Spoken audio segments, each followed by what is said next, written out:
మత స్వేచ్ఛకు భంగం కలిగించే 1950 రాష్ట్రపతి ఉత్తర్వులను రద్దు చేయాలంటూ కరీంనగర్లో దళిత క్రైస్తవులు ఆందోళన బాటపట్టారు. కరీంనగర్ యునైటెడ్ పాస్టర్స్ ఫెలోషిప్ ఆధ్వర్యంలో కోర్టు చౌరస్తా నుండి కలెక్టరేట్ వరకు శాంతి ర్యాలీని నిర్వహించారు. అనంతరం కలెక్టరేట్ ఎదుట ధర్నా నిర్వహించారు. క్రైస్తవాన్ని స్వీకరిస్తే ఎస్సీ స్టేటస్ రద్దవుతుందని సుప్రీంకోర్టు ఇచ్చిన తీర్పును వ్యతిరేకిస్తున్నామని అన్నారు. 1950 రాష్ట్రపతి ఉత్తర్వుల మేరకు దళితులు సిక్కు మతం స్వీకరించిన, బౌద్ధ మతం స్వీకరించిన వారి దళిత స్టేటస్ అలాగే ఉంటుందని, క్రైస్తవ మతం స్వీకరిస్తే వారి ఎస్సీ హోదా రద్దు చేయడమేనని భయంకరమైన జీవో అన్నారు. ఇప్పటికైనా సుప్రీంకోర్టు తాను ఇచ్చిన తీర్పును వెనక్కి తీసుకోవాలని, రద్దు చేసిన హోదాను పునరుద్ధరించాలని డిమాండ్ చేశారు. లేదా పెద్ద ఎత్తున ఆందోళన కార్యక్రమాలు చేపడతామని హెచ్చరించారు.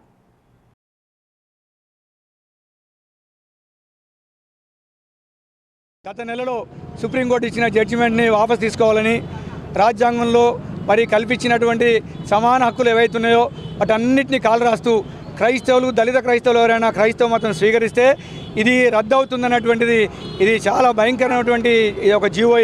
దీన్ని రద్దు చేయాలని ఈరోజు భారతదేశంలో ఉన్నటువంటి అన్ని దళిత క్రైస్తవ సంఘాలు ఉద్యమం చేస్తూ ఉన్నాయి. ఈ పోరాటం ఇక్కడితో ఆగిపోదు.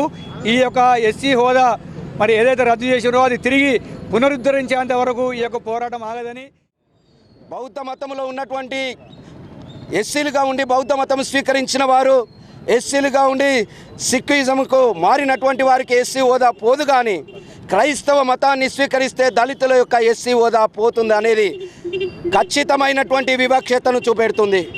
కాబట్టి రాజ్యాంగం ప్రకారము ఆర్టికల్ 25 ప్రకారము స్వేచ్ఛను కాలరాస్తున్నటువంటి 1950 ఆర్డరును తక్షణమే ప్రభుత్వము రద్దు చేయాలని మరి క్రైస్తవ సంఘాలు గౌరవ కలెక్టర్ గారికి ఒక పిటిషన్కి ఇచ్చి పైనున్నటువంటి అధికారులకు ఇది వారు పంపించాలనేటువంటి ఉద్దేశంతో ఈ విధంగా. ఇప్పుడు ఉదాహరణకు డీలిమిటేషన్ అనేటువంటి సన్నివేశంలో కూడా 2/3 మెజార్టీ అనేటువంటి సందర్భం మనం చూస్తున్నాం.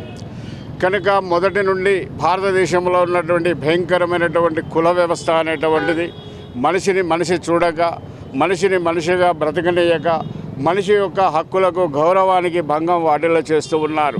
ఆనాటి నుండి స్వేచ్ఛ లేనటువంటి పరిస్థితులలో అనేకమైనటువంటి మార్గాలను వెతుక్కొని మరి మనిషి ఒక మార్గంలో ప్రయాణం చేస్తున్నాడే తప్ప మనిషి మతము మారినంత మాత్రాన తన కులము మారదు అనేటువంటిది భారతదేశంలోనే మనం చూస్తూ ఉన్నాం. అలాంటి పరిస్థితులలో